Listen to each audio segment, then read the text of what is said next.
Hi everyone, welcome to, the fourth in my Paralenz reviews, part of my GoPro and Paralenz journey series. Yesterday I dived on the East Coast, so you're in for some much better footage than normal.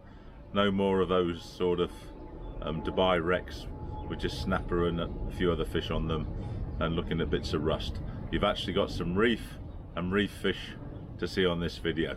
And guess what, I'm pleased about that as well, because you get tired of just filming the same sort of stuff for a review. So that's coming up. I just want to give you an update on where we are with my various issues, because Paralenz have been very good in responding, and I've got a few fixes. I mean, they're fixes. I mean, they shouldn't have happened in the first place, but it does stop me getting frustrated for the time being. I'm dealing with a lady called Adriana in customer support. I think she also looks after Asia Pacific. So let's talk about the problems I had. Remember, one of the first issues I had, I couldn't look at the high-res footage on my computer because I couldn't get this Kodak from the USA, Kodak H265, which apparently is the latest. The lady who helps me editing, Superstar Ria, she could view it. We've both got the same software, Windows Media Player. I guess her laptop's newer than mine, so has got that Kodak on and mine hasn't.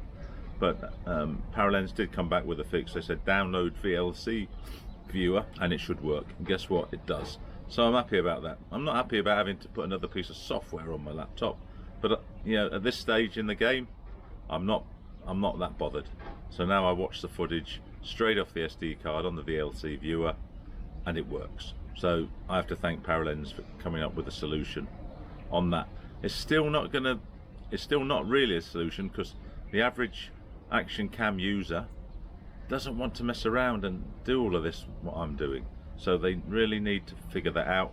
Adriana says they are looking at an option where in the firmware where you can select H264 to view it, so they are taking things seriously. The other thing was they've solved temporarily for me the freezing problem. They came up when I'm going between videos, when I'm turning the video off underwater for a sequence, I have to hold the button a bit longer, about 2 or 3 seconds, then saves and doesn't freeze. So that's a fix. Again, for me, great. But again, for your average viewer, they did say there are some bugs in the firmware they're working on. Coming on to the firmware, I did get the latest version number from Adriana. I checked it and it was the same, but last night she emailed me and says I haven't got the latest version, which is a problem, because when I connect the camera to the internet, it doesn't automatically download. So she did say I've got to, if that doesn't work, to try it through the App Store. I don't know how to do that, but I'll figure it out today. What else? Some good news. This camera definitely is shockproof, because yesterday, and that's another story I'll tell you in a minute, and this is the reason I dropped it, to do with the battery. Yesterday I dropped it from about 1.5 meters. It hit the floor and I went, oh no, something's going to have gone wrong. Whole day's diving will be ruined. This is just before the first dive when I'm putting this cap back on. Yeah, why do I have to put that on the boat? Coming up, stay tuned. So all that happened, that got bent. You know what, I didn't lose the camera. Maybe I can get another one of those from Paralenz, but I'm not that bothered. I'm not using that hole anyway. It did knock the coating off. Coming back to the coating, it has scratched a little bit more. It is Paralenz have told me it is prone to scratching. I mean, I like the honesty, and they say they're using a strong anodizer.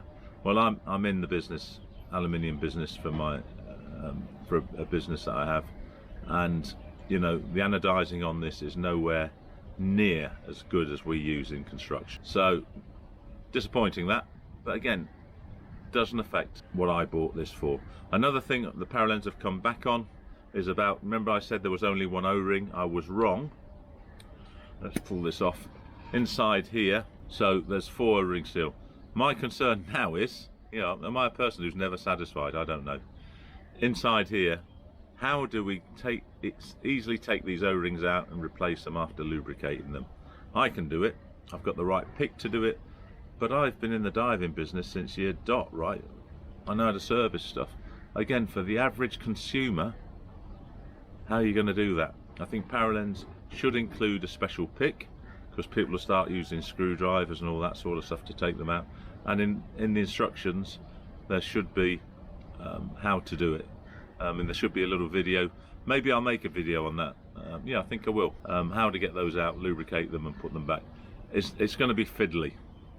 Now let's talk about my issues yesterday. Every day, and today's the last day of the final battery test. We're doing the 4K battery test today. So I've been draining the battery every day. So I charged it overnight. Yesterday morning I get over to the East Coast, got all my kit. I thought, right, I'll just check the camera, switch it on. Only about a quarter battery charge, maybe less. Now I drained the battery the night before, so that proves it took some charge, and I had the charger switched on. And it was overnight, so even if my charger wasn't strong enough, which it is because that's the one I charge on all the time, why did it do that? It must have been something that it didn't like the battery being drained. So I have a panic attack, then immediately go into solution mode. Right, I've got half an hour before we get on the boat.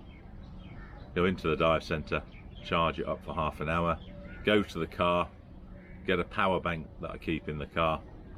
Right, so I thought, right, let's get it charged up. It's supposed to fully charge in 2 hours. Well, after half an hour, it wasn't a quarter charged. It was maybe an eighth charged at that. Still not worried. Get on the boat, connect the power bank. Of course, I've got to leave this off. And I've got another couple of things about this. You've got to be careful. When I put it back on, I'll show you. So 20-minute drive to the site. We're about a quarter full. And that's when I'm putting this, when I get this back on, slipped, fell on the floor. So that's that story. So I thought, oh, here we go, we're going to go in the water and I'm going to run out of battery, and then we've only got 30 minutes to the next site. I'm not going to get enough charging. Well, it did last the dive. I was careful with the sequencing and stuff, so yeah, it lasted the dive. And on the second dive, and no, I wasn't filming for the full dive, remember that. On the second dive, it was still, I got some more charge in it, and I got some good footage of turtles and stuff, which you're going to see. The footage is quite nice this time. So yeah, it was okay. So what could have been a disaster was okay in the end. So I was just talking about this cap, and you'll see some stills in a minute. You've got to be really careful when taking this cap off. Let me just put it back on now. As I said, I don't know why they didn't do a screw-on cap. Maybe it's just trying to be different for different sake. Maybe it's for the 250 depth meter rating. So when you take this off, be careful, because like yesterday, the camera was dry, been clean, but when you take this off, right, particularly if you do it this way, you can get water in here, right, because there's water in there. So my recommendation is, when you're taking it off, let's get it back on, is take it off like that. So if there's any water drops, they're going to go away. Just a quick, I guess that's the first of my Paralenz quick tips back on there. So let's talk about the dive yesterday. Visibility was average for the East Coast, about 8 to 10 meters. They'd had some rough weather the day before, so there was a lot of particulate in the water. But on the whole, as you'll see from the footage, lots to see. I've got some great turtle footage, and we did see some sharks. We had to go very shallow.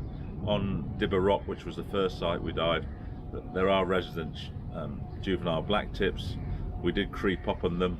On the second dive, 3 rocks, we had a big black tip, but I was focused on a turtle or something when this shark went by, and Ravi, the #1 dive guy in the world, was going nuts, but he couldn't clank, or he was just trying to get my attention, but if you make any noise it would have gone. So what a missed opportunity.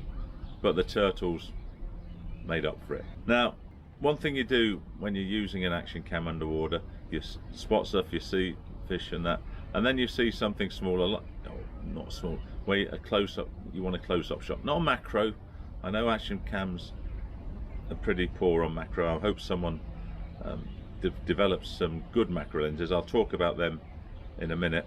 So you see something, you want to come in relatively close and get some good footage. You can't do that with a Paralenz. You'll see now a section in the video of what would have been really nice footage, and I'm really annoyed with myself for not taking my GoPro with my close-up, because I saw, and you'll see some footage of this, a unique lionfish for me.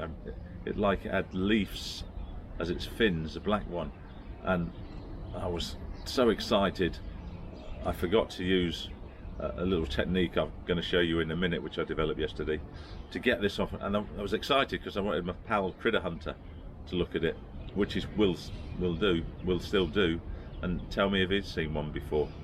So yeah, it wasn't great at that, you know. And I'm not talking about nudibranchs. I did film some nudibranchs and I did get some good footage. Stay tuned, I'll show you how.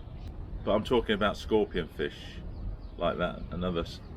There was a pipefish, a big long pipefish, which with my, well, let me show you my normal setup, right? And the reason I wanted a Paralenz, right? So because you don't know what you're going to see, so I go ready for all eventualities. I mean, the Paralenz eventually will be here somewhere, and this is the reason I wanted a Paralenz. So then I've got my close-up, which most of my macros, no, not macro, Polar Pro call it a macro lens. I keep calling it a close-up lens, which is what it is. Most of my stuff is done with this, and the comparison shots that you'll see are usually with this one. And then Backscatter have an excellent, what they call Macro Mate Mini, so you can just do that and that. This is a bit annoying because I took the filter off and now that goes down, so I've got to try and remove that because I just want the lens, I don't want the filter, because I found on the Hero 7 and 8 the filter doesn't make that much difference, but when you're shallow it then can screw up your footage, and I don't spend any time in post-production color correcting. You know, I work 50 hours a week, then I do this. But even without this, say when you see the scorpion fish, we can still get a pretty, by being about 12 inches away, still get a pretty good in focus shot. So that was disappointing because you'll see what should have been really good footage is out of focus. And I know I'm an amateur, I know I'm not professional, but you know, I know how to get it in. Now, if you know I like the OLED screen, but you know I've got poor eyesight, and when you're close, I can't see it as well. I have to go that back. But when you're that far back, you can't see if it's on a smaller eye, if it's fully in focus or not. But I knew I wouldn't be able to get the nudibranchs in focus, and you'll see there. So what did I use? This is the world's only, it's from Holland, only underwater magnifying glass. And you'll see some footage in this video of where I had this in my pocket and I thought, I wonder if this will work. So that on the nudibranch, camera there, and guess what? It worked. And I think with a little bit of technique, I may have developed the close-up lens for this camera, for the Paralenz. I just did it tongue-in-cheek to see if it would work, and it did. So now I've got to see if I can actually make it work better. But yeah, I will be doing a review on this. I only got it 2 days ago, just in time for yesterday's dive, but it's brilliant. Absolutely love it so far. No complaints at all. And really, it allowed me to get some footage of the nudibranchs. So that was the result. So that's about it from me on this edition. What have we got coming up? Next video will be the battery life, and I suggest you watch that because the results are very revealing. So we've got the tests, which are a bit boring, you'll see that, but we've done it in the dock here. So if you watch all the testing, then you can see some of the fish, if we wanted to, because the water's pretty disgusting here, the fish we would see. So yeah, have a look at the footage, and then I'll just have a little chat at the end. We start off with Ravi. I wanted to use the camera above water just to show people it could be used. I had a question, but it needs the EIS working. The footage is not stable enough. So in we go, Dibber Rock, the first sight, and lots of fish around. There's a filefish, of course, and then this big school of Indian mackerel. Beautiful, beautiful, beautiful. The focus wasn't as good as I would have expected. Have a nice smooth cornet fish, some trevally, goatfish feeding, and then these guys were quite funny because they all then went over here and just stood still. That was strange, but again, I'm very happy with the composition. These are snapper. Again, you see overexposure when you point up to the sun. I would like that fixed. And here's my master stroke, getting nudibranchs with the Paralenz through a magnifying glass. Here's an old, looks tired porcupine fish. This was funny. Nemo or clownfish. Definitely didn't like Ravi. and then came up to me. But you see, as it comes closer to the camera, it goes out of focus, which is annoying. But anyway, still nice footage, nice colour. And a lizard fish, again, not in focus. I couldn't see through the screen, my eyesight's not good enough. But I was pleased with these general coral and rock shots. But except when you start to, they always say point up. But when you do that, you do get overexposure. And I'm not sure how to correct that. But overall, on Dibber Rock, I was quite pleased with the quality. Then we go over onto 3 rocks. There you just saw a butterfly fish. These, I believe, are some sort of sweet lips. Again, we had some jellyfish season starting, I think. And porcupine puffers with a turtle in the background. Beautiful cuttlefish. And I must give the Paralenz or the Vaquita credit on 3 rocks. Look at the quality of the footage. The turtles everywhere. I don't know what happened. Was it turtle convention or what? But this is quite funny. This one came in and bumped the other one off. Now I don't know if that's a male trying to copulate with a female. Who knows? Bannerfish again. Good definition. Good colour. Sea urchins. I think these are glassfish. I'm not sure. This was amazing. I think this jawfish has been fed by divers and dive guides. So now when anyone comes around, he just pops out to see is there a snack available. Really good. Really pleased with this footage. So again, more coral shot. And right at the end of the dive, we had a stingray just before getting on the boat. Well, that was, that footage was better than what we've taken on the Dubai coast on the wrecks. Obviously, more fish to see, water visibility is a little bit better. It does get much better on the East Coast. I just have bad luck. I'm just looking for one of these days when I go and it's crystal clear. But I will be over the East Coast again. I will be taking some more footage. But yeah, not really happy with the footage. It's okay. Why am I hesitant? Because I could have got that sort of footage with the GoPro. We're only in 10-12 meters. So yeah, I've got to go and try it again. The close-up stuff didn't do it for me. Nice stuff to see, not moving around, and I couldn't get it. So yeah, I'm still deciding, do I keep the Paralenz because it's going to be some kind of my wide action camera in this setup, and because of the dynamic color correction, particularly at depth, I'm leaning towards keeping it. But that's because my requirements are very specific. For the average recreational diver, I'll make a decision in a week or 2 because it is expensive. I mean, is it just a toy for a recreational diver, or would you go for a GoPro? We do have some GoPro comparison footage starting. The first one will be up next week. It was just something we did on the wrecks. My friends had Hero 4s, and we'll put up a little comparison video on that, and that'll be a precursor to the bigger videos we do comparing the 7 and the 8, and that's what I'll shoot next week.